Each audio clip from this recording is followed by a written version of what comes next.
guys, check it out. We're in downtown Scottburgh. We're at the Spice Inn. Classy joint. Check this out, bro. Wow. Bunny Chow. This is how you officially eat a bunny chow. Not with a knife and fork. No. So this is the inside of the loaf. And yeah, you're supposed to dip it in. But I'm afraid I'm going to need a fork to get some of the stuff out. Bon appetit, here goes.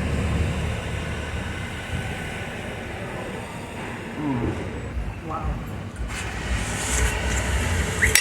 Flavour is so good. Really hot.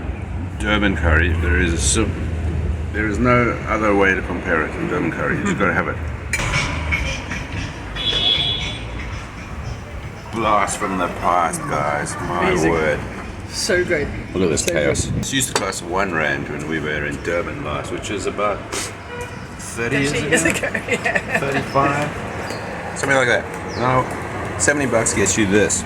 A little bit of carrots on the side, awesome curry, and the best way to eat half-loaf of white bread.